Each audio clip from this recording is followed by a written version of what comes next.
لله ذي الجلالة والصلاة والسلام على صاحب الرسالة الذي لا تجتمع أمته على الضلالة وعلى آله وأصحابه ذي المجد والفضالة. أما بعد فأعوذ بالله من الشيطان الرجيم. بسم الله الرحمن الرحيم. إن الذين آمنوا وعملوا الصالحات وأقاموا الصلاة وآتوا الزكاة لهم أجرهم عند ربهم ولا خوف عليهم ولا هم يحزنون. قال نبينا صلى الله تعالى عليه وسلم: بني الإسلام على خمس: شهادة أن لا إله إلا الله وأشهد أن محمدا عبده ورسوله، إقامة الصلاة وإيتاء الزكاة وصوم رمضان وحج البيت من استطاع إليه سبيلا، أو كما قال عليه الصلاة والسلام. صدق الله مولانا العظيم وصدق رسوله النبي الكريم الأمين، ونحن على ذلك لمن الشاهدين والشاكرين والحمد لله رب العالمين. إن الله وملائكته يصلون على النبي يا أيها الذين آمنوا صلوا عليه وسلموا تسليما. الصلاة والسلام عليك يا سيدي يا رسول الله وعلى آلك وأصحابك يا سيدي يا حبيب الله.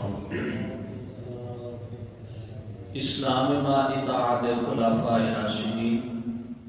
ایمان ما محبت آل محمد صلی اللہ تعالی علیہ وعلى آلہ وأصحابہ اجمعین وبارک وسلم. رضینا باللہ ربا وبالاسلام دینا وبالقرآن اماما وبمحمد نبی ورسولا. اللہ رب العزت کی حمد و ثنا اور بارگاہ سرور کائنات صلی اللہ علیہ وآلہ وسلم میں ہدیہ عقیدت و محبت تعظیم و تکریم کے ساتھ عرض کرنے کے بعد ماہ شعبان المعظم شریف کا تیسرا جمعہ المبارک ہے، اور ان قریب رب تعالیٰ کا وہ مہمان مہینہ کہ جو امت محمدیہ علی صاحبہ الصلاۃ والسلام کے لیے ان گنت اور بے شمار نیکیوں کا موسم بہار ہے، جس کو ماہ رمضان المبارک شریف کہتے ہیں. وہ امت مسلمہ کے اوپر سایہ فکن ہونے والا ہے. ہم اللہ رب العزت سے تہہ دل سے اس بات کی التجا کرتے ہیں کہ باری تعالی ہمیں اس مہینے کی خصوصی برکات نصیب فرمانا اور اس اپنے مہمان مہینے کی تعظیم اور توقیر کرنے کی توفیق نصیب فرمانا، اور جب وہ مہینہ ہمارے پاس تشریف لائے تو ہمیں یہ توفیق نصیب لازمی فرمانا کہ ہم اس میں نیکیوں کا ذخیرہ اکٹھا کر کے اپنے گناہوں کی تلافی کر سکیں اور تیرے عذاب سے محفوظ رہ کر جنت کے حقدار ٹھہر سکیں. مگر اس مہینے سے پہلے اس کے آنے کی تیاری بھی بڑی ضروری ہے. ہمیشہ جب بھی کوئی مہمان ہمارے گھر تشریف لاتا ہے تو اس کے آنے سے قبل اس کے لیے کمرہ سیٹ کیا جاتا ہے، وہاں پہ جو پڑا ہوا فرنیچر ہو اس کو صاف ستھرا کیا جاتا ہے، کپڑا لگایا جاتا ہے، ڈسٹنگ کی جاتی ہے، جھاڑو پوچھا کیا جاتا ہے، پھر اس کمرے کو خوشبو لگا کے مہکایا جاتا ہے، اور پھر اس مہمان کے خورد و نوش کے لیے انواع و اقسام کی چیزیں دسترخوان کے اوپر سجائی جاتی ہیں، پھر گلاب کی پتیوں سے اور اس کے ہار بنا کر اس کا استقبال کیا جاتا ہے، اور اس کو بڑے اہتمام اور بڑے انتظام کے ساتھ اپنے گھر میں جگہ دی جاتی ہے۔ اسی طرح رب کا جو مہمان مہینہ ہمارے پاس تشریف لا رہا ہے اس کی تیاری کرنا بھی بڑا ضروری ہے، اور وہ مہینہ ایسا مہینہ ہے کہ رسول اللہ صلی اللہ علیہ وآلہ وسلم نے ارشاد فرمایا کہ جب رمضان شریف قریب ہوتا ہے تو رب تعالی جنت کے تمام تر طول و عرض کو، یعنی کہ لمبائی میں بھی اور چوڑائی میں بھی، ساری کی ساری جنت کو اللہ تعالی نورانی قمقموں سے روشن اور منور فرما دیتا ہے۔ جنت کو سجایا جاتا ہے امت مسلمہ کے لیے، اور زمین و آسمان کے اندر نور کے فرشتوں کو پھیلا دیا جاتا ہے، شیاطین کو جکڑ دیا جاتا ہے، جنت کے دروازے کھول دیے جاتے ہیں اور جہنم کے دروازے بند کر دیے جاتے ہیں، اور یہاں تک ہمارے آقا مولا جناب محمد رسول اللہ صلی اللہ علیہ وسلم ارشاد فرماتے ہیں کہ اس مہینے کے اندر جو بندہ ایک نفل ادا کرتا ہے، رب تعالی باقی دنوں کے اندر ایک فرض ادا کرنے کے برابر اس کا ثواب عطا فرماتا ہے، اور جو اس ایک مہینے میں ایک فرض کو ادا کرتا ہے، رب تعالی بقیہ دنوں کے اندر 70 فرائض ادا کرنے کے برابر اس ایک فرض کا ثواب عطا فرماتا ہے۔ تو رمضان شریف کا مہینہ بڑا ہی بابرکت، بڑا ہی مبارک، بڑا ہی معزز اور بڑا ہی عزت و توقیر کے لائق مہینہ ہے۔ تو اس کی تیاری کے لیے جو چیزیں ہمارے لیے ضروری ہیں، ان میں سے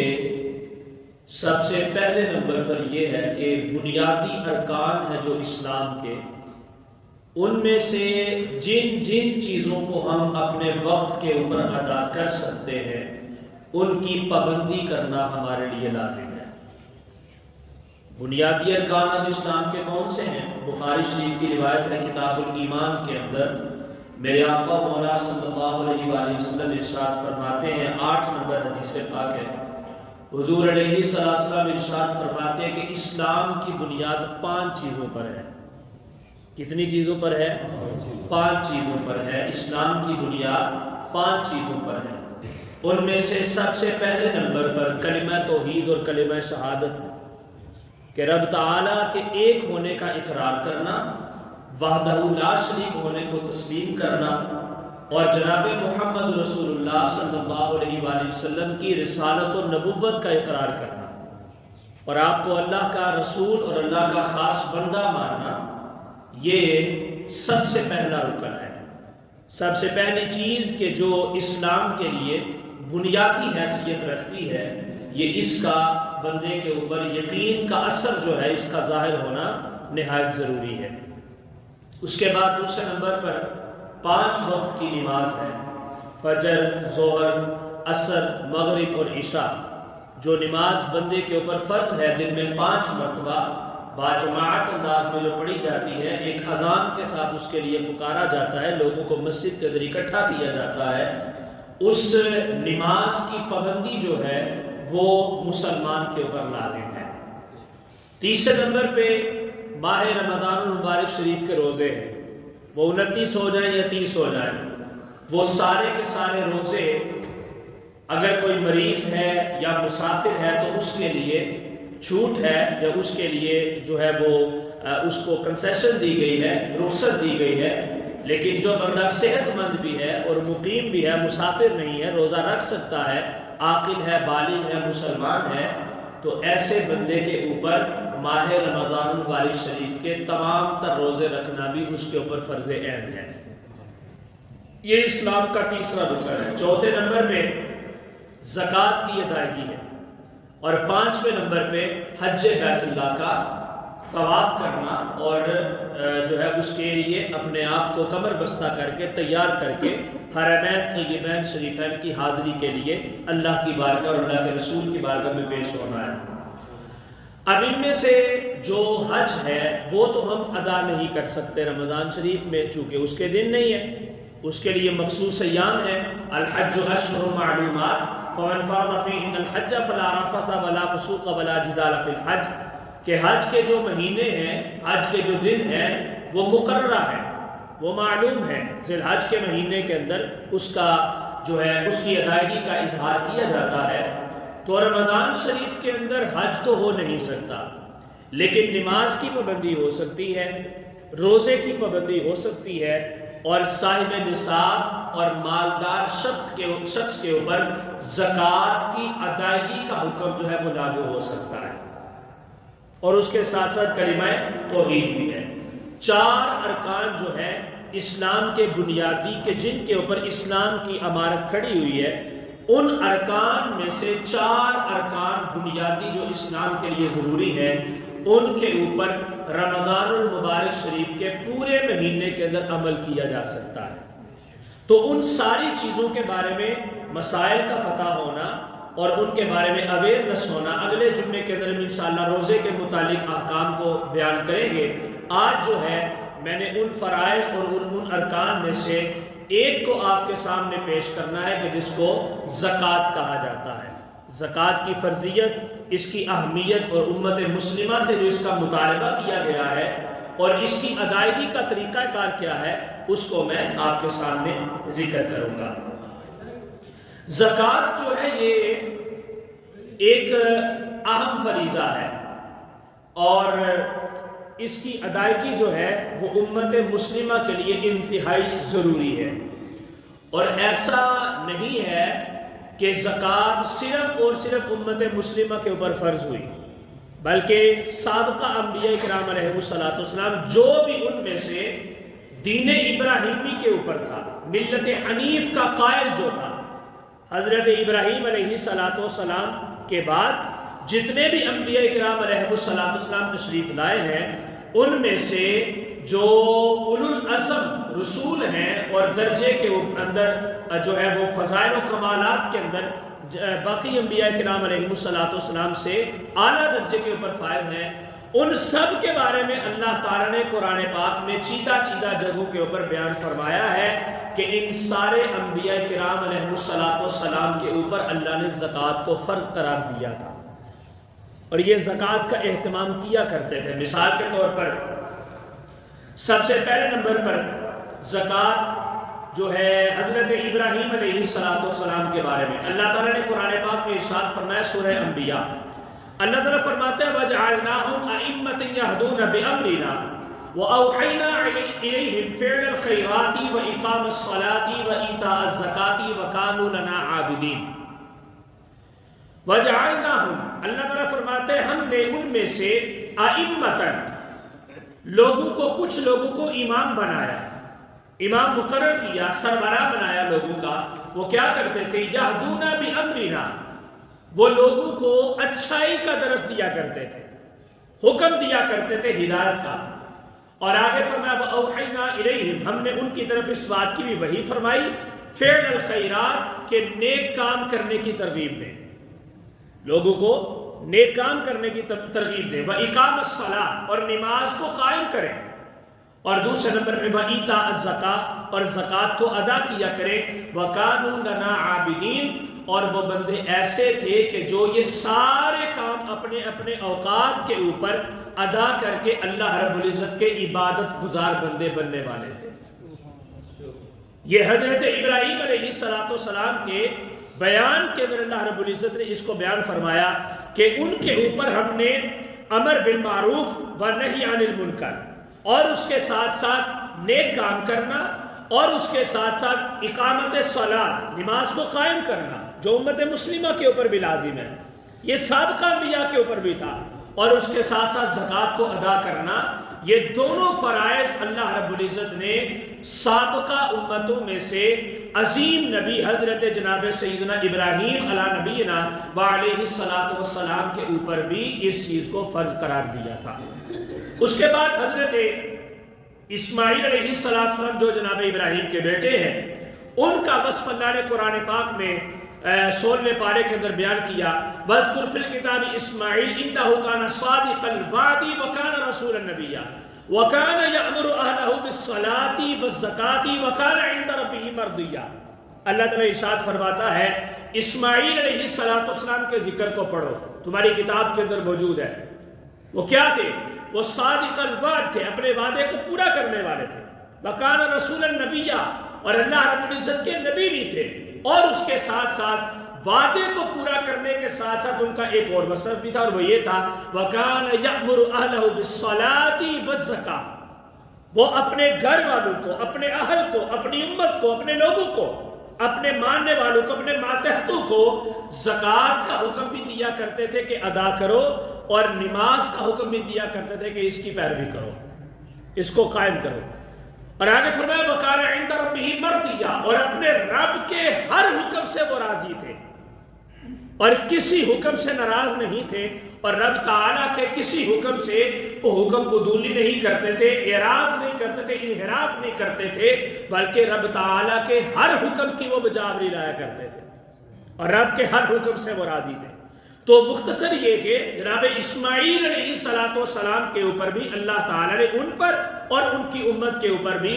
زکوٰۃ اور نماز کو فرض قرار دیا۔ نماز کی ادائیگی بھی کیا کرتے تھے اور زکوٰۃ کی ادائیگی بھی کیا کرتے تھے۔ اس کے بعد جناب موسیٰ علیہ السلام کے بارے میں اللہ تعالیٰ نے ارشاد فرمایا سورہ اعراف قال عذابی اصیب بہ من اشاء ورحمتی وسعت کل شیء فسأکتبوها للذین یتقون ویؤتون الزکاة والذین هم بآیاتنا یؤمنون، کہ ہم نے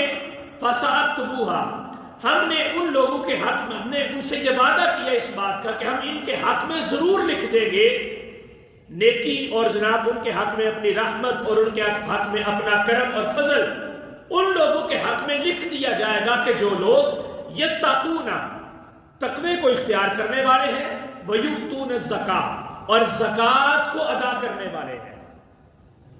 تو حضرت موسیٰ علیہ السلام کی قوم کے اوپر بھی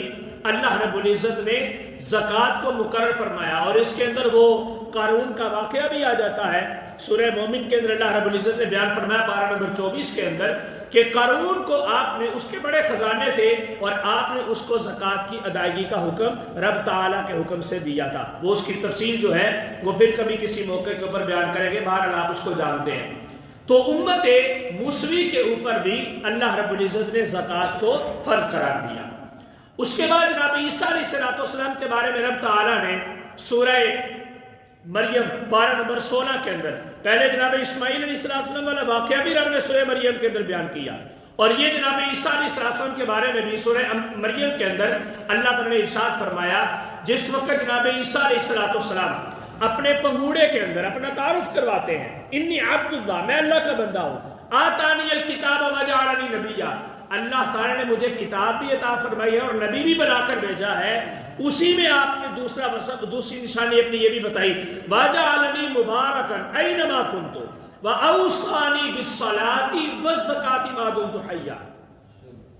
کہ اللہ رب العزت نے میں دنیا کے جس خطے پر بھی چلا جاؤں، جس جگہ پر بھی چلا جاؤں، اور جناب عیسیٰ علیہ السلام کے یہ نام کے اندر یہ ایک معنی یہ بھی آتا ہے عیسیٰ کا یا مسیح ہونے کا، ایک معنی یہ بھی آتا ہے کہ آپ نے پوری زمین کی سیر کی ہے یا پوری زمین کی سیر ابھی کریں گے،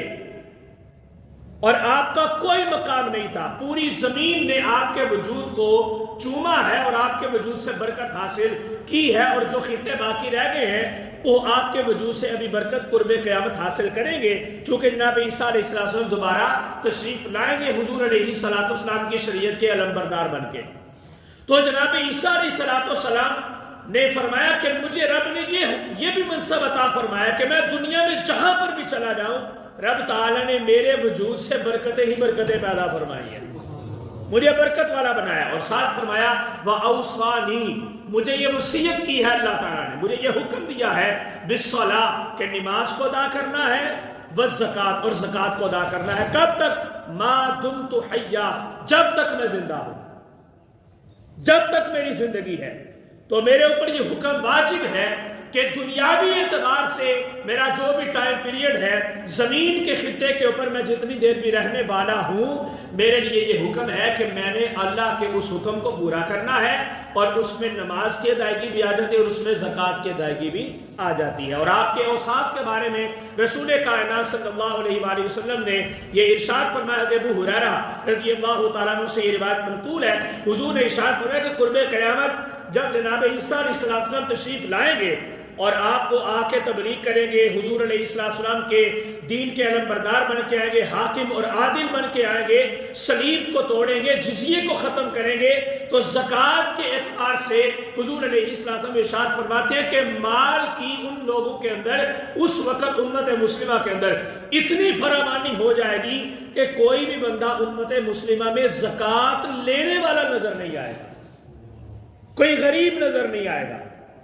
اتنا مال جو ہے وہ فراوانی ہوگی، اور لوگ جو ہے اس طرح سے ایک دوسرے کے اوپر اپنے مال کو خرچ کرتے ہوئے نظر آئیں گے۔ تو یہ جناب جناب عیسیٰ علیہ السلام کے اوپر بھی اللہ تعالیٰ نے اس حکم کو نازل فرمایا اور وہ اس کو ادا کیا کرتے تھے۔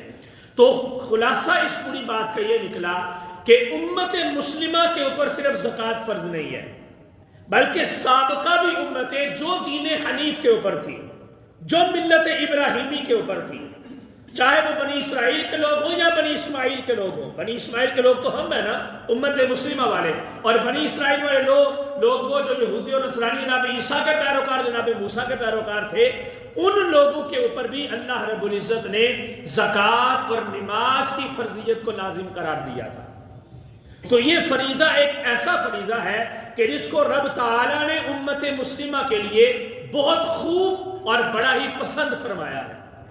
چونکہ اس سے کیا ہوتا ہے؟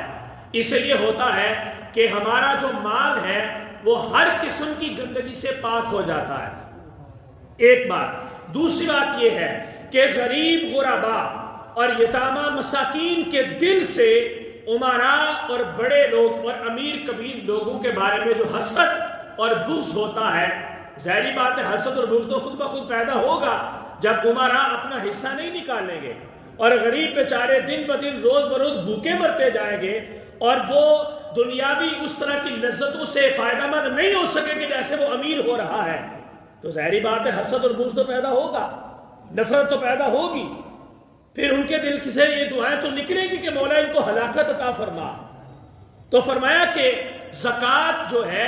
اس کی ادائیگی غریب غربا یتامہ اور مساکین کے دلوں سے امراء کے بارے میں قدورت اور بغض، حسد اور اناز کو دور کرنے کا سبب بنتا ہے۔ زکوٰۃ کا جو مال ہے، زکوٰۃ کی جو رقم ہے، یہ ان کے دل کو ہر قسم کی نفسانی قدورتوں سے پاک کر دیتی ہے۔ تو اس طرح سے یہ زکوٰۃ جو ہے یہ اللہ رب العزت کی طرف سے یہ فریضہ امت کے لیے نہایت ہی مناسب اور نہایت ہی بااثر ہے کہ جس سے امت مسلمہ فائدہ جو ہے وہ اٹھا سکتی ہے۔ اب یہاں پہ ایک اور چیز قابل غور ہے، اور وہ یہ ہے کہ زکوٰۃ ہوتی کیا ہے اور زکوٰۃ کس کس مال کے اوپر آتی ہے۔ زکوٰۃ کی تعریف یہ ہے کہ زکوٰۃ شریعت کی جانب سے مقرر کردہ اس مال کو کہتے ہیں کہ جس سے اپنا نفع ہر طرح سے ختم کر کے، اپنا نفع، اپنا ذاتی مقصد، اپنی ذاتی طلب ہر قسم کے نفع کو دور کر کے، ذاتی طلب کو دور کر کے صرف اور صرف اللہ رب العزت کی رضا کی خاطر کسی مسلمان فقیر، یتیم، مسکین اور نادار کہ جو مصارف زکوٰۃ میں سے ہے، جس کے اوپر زکوٰۃ فرض نہیں ہے دینا، ایسے لوگوں کو مال ان کے سپرد کیا جائے کہ وہ بھی اس مال سے فائدہ اٹھاتے ہوئے امت مسلمہ کے معاملات کے اندر برابر کے شریک ہو سکے تو اس کو زکوٰۃ کہا جاتا ہے۔ ذاتی ضروریات، اپنے ذاتی منافع، ذاتی اغراض و مقاصد کے بعد جو مال بچتا ہے، آگے اس کی ٹرمز اینڈ کنڈیشنز کیا ہیں، کیا اس کا نصاب ہے، کیسے اس کو ادا کرنا ہے، وہ فقہی ابحاث سے وہ بات کی باتیں ہیں۔ لیکن ابتدائی طور پہ زکوٰۃ وہ مال ہوتا ہے کہ جو اپنی ذاتی ضروریات سے، ضروریات زندگی سے ہٹ کے جو مال پیچھے بچتا ہے، اگر وہ نصاب کی مقدار کو پہنچتا ہے تو اس نصاب، ٹوٹل نصاب کو اکٹھا کر کے اس کا 2.5% جو ہے وہ نکالنا، یہ زکوٰۃ ہوتی ہے۔ صرف 2.5%، زیادہ نہیں ہے۔ کوئی اتنا بوجھ نہیں ڈالا اللہ رب العزت نے، اور اس کو دینے سے کوئی بندہ غریب نہیں ہو جائے گا، بلکہ کیا ہوتا ہے، رب تعالی نے قرآن پاک میں ارشاد فرمایا وَأَنفِقُوا مِمَّا جَعَلَكُمْ مُسْتَخْلَفِينَ فِي الْأَرْضِ، ہم نے جن چیزوں کا تمہیں زمین میں خلیفہ بنایا ہے نا، ان چیزوں کو ہمارے راستے کے اندر خرچ کیا کرو، ہماری نعمتوں کو ہمارے راستے کے اندر خرچ کرو۔ اب جس وقت اللہ کے راستے کے اندر خرچ کریں گے نا تو اللہ تعالیٰ فرماتا ہے لَإِن شَكَرْتُمْ لَأَزِيدَنَّكُمْ، میرے راستے کے اندر خرچ کرنا یہ شکر کی ایک قسم ہے، تو جو بندہ میرا شکر ادا کرتا ہے میں اس کے مال کے اندر مزید اضافہ پیدا کر دیتا ہوں، میں اس کو زیادہ دیتا ہوں۔ اس کے اوپر نا ایک بڑا خوبصورت واقعہ آپ کے سامنے میں عرض کرتا ہوں کہ ایک شخص تھا، منافق تھا، اس کا نام ہے ثعلبہ بن حاجب، اور ایک صحابی بھی ہے ثعلبہ بن ابی حاجب۔ تو یہ واقعہ جو ہے وہ ثعلبہ بن حاجب کے حوالے سے ہے۔ فرماتے ہیں کہ اس نے ایک مرتبہ، منافق تھا، مدینہ کا رہنے والا تھا، اس نے ایک مرتبہ حضور علیہ السلام سے کہا کہ اے اللہ کے نبی صلی اللہ علیہ وسلم، میرے لیے دعا فرمائیں کہ اللہ تعالیٰ مجھے مال کی کثرت عطا فرمائے۔ مال کی کثرت کا اس نے یہ مطالبہ کیا حضور علیہ السلام سے۔ نبی کریم علیہ السلام نے اس کو منع کیا، فرمایا مال کی کثرت نہ مانگو، تم سے پھر مطالبہ کیا جائے گا کہ اب اللہ کے راستے میں خرچ کرو، کثرت نہ مانگو، برکت مانگ لو۔ اس نے کہا، ایک دفعہ حضور نے منع فرمایا، وہ باز نہیں آیا۔ اس نے پھر سے حضور علیہ السلام کی بارگاہ میں عرض کیا کہ حضور میرے لیے دعا فرمائے کہ اللہ تعالیٰ مجھے مال کی کثرت عطا فرمائے۔ یہ میں بات اس واقعے کے اندر یہ بھی آپ کو پتا چلے گا کہ زکوٰۃ ادا نہ کرنے کا انجام کیا ہوتا ہے۔ ایک تو یہ ہے کہ شکر کرنے کا انجام کیا ہے، اور دوسرا یہ بھی اس کے اندر موجود ہے کہ زکوٰۃ کے ادا نہ کرنے کا، شکر ادا نہ کرنے کا انجام کیا ہے۔ تو حضور علیہ السلام نے فرمایا کہ تو میری طرف دیکھ لے، جیسے میں ہوں اس کے اوپر بس راضی ہو جا۔ اس نے کہا یہ کیا مطلب؟ آپ نے فرمایا میں اگر چاہوں تو یہ وادی بطحا، وادی مکہ اور مدینہ، حجاز کے جتنے بھی پہاڑ ہیں، یہ سارے کے سارے میں اگر چاہوں میرے ایک اشارے کے اوپر، انگلی کا اشارہ بھی نہیں، میری آنکھ کے اشارے کے اوپر یہ میرے ساتھ ساتھ سونے اور چاندی کے پہاڑ بن کر چلیں۔ لیکن میں فقر کو پسند کرتا ہوں، میں سادگی کو پسند کرتا ہوں۔ جتنا کم خرچ کرو گے اتنا کم حساب دینا پڑے گا، جتنا زیادہ خرچ کرو گے اتنا زیادہ حساب دینا پڑے گا۔ تو حساب چاہے تھوڑا ہو یا زیادہ ہو، حساب تو میرے حساب ہوتا ہے نا۔ یہ تو دینے والے کو پتا چلتا ہے کہ اس نے دینا کیسے ہے۔ تو حضور علیہ السلام نے ارشاد فرمایا کہ تم میرے معاملے کو دیکھ لو، ایسا نہ کرو۔ اس نے اپنی ضد کو جاری رکھا، اس نے کہا جی نہیں، مجھے کثرت چاہیے۔ آپ نے دعا فرما دی، آپ نے فرمایا چلو ٹھیک ہے، اللہ تعالیٰ تیرے مال کے اندر کثرت پیدا فرمائے۔ روایات کے اندر آتا ہے کہ اس کے مال کے اندر اتنی کثرت ہوئی، اس کے بھیڑ بکریاں ایسے اضافہ ہوا ان میں، ایسے بڑے کہ جیسے کیڑے مکوڑے پیدا ہوتے ہیں۔ اتنی کثرت ہوئی کہ پورا کا پورا مدینہ اس کے مال کے لیے چھوٹا پڑ گیا۔ اب اس نے کیا کیا کہ حضور کی دعا تھی، اب رب نے خیرات تو عطا کرنی تھی۔ حضور علیہ السلام کی دعا تھی، کیا وہ میرے امام اعلیٰ حضرت نے فرمایا کہ اجابت کا صحرا، عنایت کا جوڑا، دلہن بن کے نکلی دعائے محمد، اجابت نے جھک کر گلے سے لگایا بڑی شان سے جب صدائے محمد۔ تو حضور نے چونکہ دعا کی تھی صلی اللہ علیہ وسلم، تو اب پوری تو ہونی تھی، اللہ تعالیٰ نے کثرت عطا فرما دی۔ اتنی کثرت ہو گئی کہ مدینہ کے اندر اس کا مال رکھا نہیں جا سکتا تھا، مدینہ کا شہر چھوٹا پڑ گیا۔ آقا کریم علیہ السلام سے اس نے اجازت طلب کی، وہ مدینہ کی بستی سے مضافات مدینہ میں چلا گیا، باہر کھلے میدان میں چلا گیا۔ اب جب کھلے میدان میں گیا نا تو اب کیا ہوا کہ ظہر اور عصر کی نماز وہ جماعت سے پڑھ پاتا تھا مسجد نبوی میں آ کر، لیکن فجر مغرب اور عشاء نہیں پڑھ پاتا تھا، وہ اس کو اکیلے پڑھنی پڑتی تھی۔ اب حضور علیہ السلام کی دعا تھی، اللہ نے مزید کثرت عطا فرمائی۔ اب مزید کثرت جب ملی تو پھر اس نے مدینہ کے مضافات کو بھی چھوڑا، باہر پہاڑوں میں چلا گیا،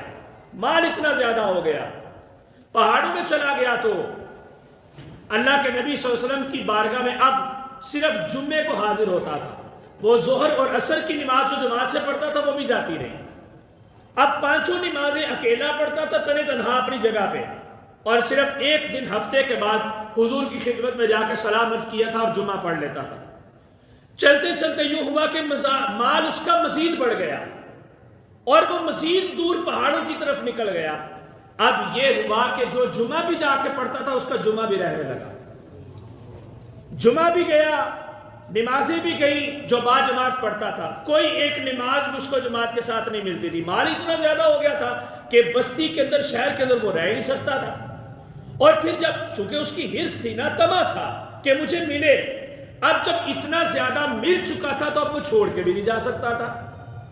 چھوڑنا بھی اس کے لیے مشکل تھا اور بڑا اس کے لیے محال تھا۔ اب کیا ہوا، اس نے جب جمعہ بھی چھوڑ دیا تو جو راہگیر آتے جاتے تھے آنے جانے والے، ان سے باتیں سن کے تو حضور کے بیان کردہ جمعہ کے مسائل وہ سن لیا کرتا تھا، مگر جمعہ ادا کرنا اس کے لیے مشکل تھا، نہیں ادا کر پاتا تھا۔ آخر کار اللہ رب العزت نے جب اس کے مال کی کثرت ہو گئی بہت زیادہ تو اللہ نے حضور کے اوپر حکم بھیجا کہ اب ان سے زکوٰۃ لی جائے۔ آقا کریم علیہ السلام نے دو بندوں کو بھیجا، ایک وہ خود قبیلہ اوس کا تھا، قبیلہ اوس کا سالبہ بن ابی حاتب، اور دوسرا ایک قبیلہ بنو سلیم تھا۔ آقا کریم علیہ السلام نے دو بندوں کو قاصد بنا کے پیغامات لکھ کے ان کو ایک کاغذ کے اوپر تو بھیجا کہ جاؤ فلاں فلاں جگہ سے زکوٰۃ اکٹھی کر کے لاؤ، نصاب اس کے اوپر لکھا کہ رب کی طرف سے یہ حکم ہے تو جا کے زکوٰۃ ان سے لے کے آؤ۔ اب جس وقت وہ سالبہ بن ابی حاتب کے پاس پہنچے، بنو سلیم قبیلہ اس سے آگے تھا، سالبہ بن ابی حاتب کے پاس پہنچے تو اس نے انکار کر دیا، اس نے کہا یہ تو جزیہ ہوا، یعنی کہ جزیہ وہ ٹیکس ہوتا ہے نا جو مسلم ممالک کے اندر رہنے والے کفار سے لیا جاتا ہے، جزیہ۔ اس نے کہا یہ تو جزیہ ہو گیا، مجھے اس سے کیا فائدہ ہوگا؟ ایک طرف اللہ کے رسول مال دیتے ہیں پھر بعد میں لینے کا مطالبہ بھی کرتے ہیں، میں تو نہیں دوں گا۔ اچھا چلو اس کے اوپر میں سوچتا ہوں تم ایسا کرو بنو سلیم سے لے آؤ، جب واپسی پاؤ گے تو واپسی میں مجھے ملتے جانا۔ وہ قبیلہ بنو سلیم کی طرف نکل گئے، جا کے ان سے بات کی، زکوٰۃ مانگی تو انہوں نے سارے کے سارے مال کو اکٹھا کر کے اس میں سے جو قیمتی مال تھا، جتنے بھی وہ بھیڑ بکریاں اور وہ جتنے بھی وہ جانور بنے، قیمتی مال نکال کے کہا یہ زکوٰۃ کے لیے حضور کی خدمت میں پیش کر دو۔ انہوں نے کہا یہ چھانٹی نہ کرو، اس کو سارے کو مکس کرو تو جیسا برابر کا حصہ نکلتا ہے وہ ہمیں دو۔ اس نے کہا نہیں، میں بہترین مال اللہ کے راستے میں دینا چاہتا ہوں، بہترین مال جس میں مجھے بالکل کوئی شک نہیں، نہ طاقت میں، نہ توانائی میں، نہ صحت کے اندر، نہ معاملات کے اندر، جو سب سے فرما بہترین اور موٹا تازہ مال ہے، اچھا ہے، جو میں اپنی نظر میں قیمتی سمجھتا ہوں، میں اس مال کو اللہ کے رسول کی خدمت میں پیش کرنا چاہتا ہوں۔ دے دیا۔ وہ وہاں سے لے کے جب واپس آئے تو پھر اس کو سالبہ بن ابی حاتب کو ملے تو اس نے پھر وہی جواب دیا کہ یہ تو جزیہ ہے، میں تو نہیں دوں گا۔ اب دعا ایک طرف تھی اللہ کے رسول صلی اللہ علیہ وسلم کی کہ مال بڑھے، وہ مزید بڑھتا ہی گیا، کم نہیں ہوا، بڑھتا ہی گیا، چونکہ ابھی حضور نے دامن رحمت کو سمیٹا نہیں ہے، وہ بڑھتا ہی گیا، بڑھتا ہی گیا۔ آخر کار اب وہ اس اسٹیج کے اوپر پہنچا کہ وہ سنبھالنے کے قابل نہ رہا، لیکن انکار حضور تک پہنچ چکا تھا۔ نبی کریم علیہ السلام نے قسم اٹھائی اب اس سے زکوٰۃ نہیں لی جائے گی۔ اب یہاں تک میں نے شکر کی بات بتا دی کہ جب شکر ہوتا ہے حضور خوش ہوتے ہیں، رب تعالیٰ اس کے اوپر وسعت عطا فرما دیتا ہے، لیکن اس وسعت کو بھی سنبھالنا پھر بڑا مشکل ہوتا ہے۔ یہ انسان کا جو پیٹ ہے، نفس ہے، اس کے پاس جتنا کچھ ہوتا ہے یہ کہتا ہے مجھے اس سے بڑھ کر ملے، اس سے بہتر ملے، وہ اس کے اوپر خوش نہیں ہوتا، شکر نہیں ادا کرتا، جس کی وجہ سے نقصان یہ ہوتا ہے کہ جو اپنے پاس ہوتا ہے وہ اس کو بھی ضائع کر بیٹھتا ہے۔ تو کیا ہوا؟ جب وہ سنبھالنے کے قابل نہ رہا تو ایک دن مال لے کے حضور کے پاس آ گیا کہ جی آپ نے اتنا اس کا مختص کیا تھا زکوٰۃ کا، تو یہ مجھ سے لے لے۔ حضور علیہ السلام نے فرمایا واپس لے جاؤ، اب اس کی ضرورت نہیں ہے۔ مختصر یہ کہ حضور نے قبول نہیں فرمایا۔ داعی اجل کو منظور ہوا، آقا کریم علیہ السلام جو ہے وہ رحلت فرما گئے، پردہ شریف فرما گئے ظاہری طور پہ۔ جناب صدیق اکبر کا زمانہ خلافت ہے، اس نے کہا صدیق اکبر بڑے نرم دل ہیں تو ان کو جا کے دیتا ہوں۔ آپ کے پاس آیا تو آپ نے فرمایا جب میرے نبی نے نہیں دیا تو میں بھی نہیں لوں گا۔ وہ مزید بڑھتا ہی گیا، کم نہیں ہوا۔ پھر جناب فاروق اعظم کے زمانے میں آیا، آپ نے فرمایا جب حضور نے نہیں لیا، خلیفہ اول نے نہیں لیا تو میں تم سے کیوں لوں، میں بھی قبول نہیں کروں گا۔ اس کو پاس سے تب بھی دھتکار دیا۔ پھر تیسرے نمبر پہ جناب سیدنا عثمان غنی رضی اللہ عنہ کے منصب خلافت میں ان کے پاس آیا، آپ نے فرمایا شیخین نے بھی قبول نہیں کیا تھا، آقا کریم علیہ السلام نے بھی قبول نہیں کیا تھا، لہذا میں بھی تم سے یہ قبول نہیں کروں گا۔ یہاں تک کہ وہ پھر اس کی سنبھال اور اس کا خیال کرتے کرتے اس کا مال بھی سارے کا سارا ضائع ہوا اور وہ بھی حرام کی موت مرا، نفاق کی حالت کے اندر وہ اس دنیا سے گیا۔ تو یہ مال جو ہے اگر کوئی بندہ زکوٰۃ ادا نہیں کرتا تو تب بھی اس کے لیے باعث ہلاکت ہے، اور اگر ادا کرتا ہے تو پھر یہ شکر کا باعث ہے۔ مال اللہ کے راستے میں خرچ کرنے سے کبھی کم نہیں ہوتا، بلکہ اس کے اندر برکت پیدا ہو جاتی ہے۔ بظاہر وہ تھوڑا نظر آتا ہے، لیکن رب تعالیٰ اس تھوڑے کے اندر بھی برکتیں اور رحمتیں پیدا فرما دیتا ہے کہ رب تعالیٰ پھر اس بندے کو آفات و بلیات سے محفوظ فرما دیتا ہے۔ اب سوال یہ پیدا ہوتا ہے کہ یہ کیسے ہوتا ہے؟ پارہ نمبر 11 میں سورہ التوبہ اللہ رب العزت نے حضور علیہ السلام کو ارشاد فرمایا، یا رسول اللہ صلی اللہ علیہ وسلم خذ من اموالہم صدقہ تطہرہم وتزکیہم بہا وصلی علیہم، اے میرے محبوب صلی اللہ علیہ وسلم ان سے، ان کے اموال سے زکوٰۃ لیں۔ خذ من اموالہم، خذ لے ان سے، من اموالہم ان کے مال میں سے کیا؟ صدقہ، صدقہ لے ان سے، زکوٰۃ لے ان سے۔ یا رسول اللہ یہ باری تعالیٰ یہ لینے سے کیا فائدہ ہوگا؟ رب تعالیٰ نے ارشاد فرمایا تطہرہم وتزکیہم، ان کا مال بھی پاک ہو جائے گا، ان کا دل بھی صاف ہو جائے گا، ان کا مال بھی صاف ہو جائے گا، ان کا دل بھی پاک ہو جائے گا۔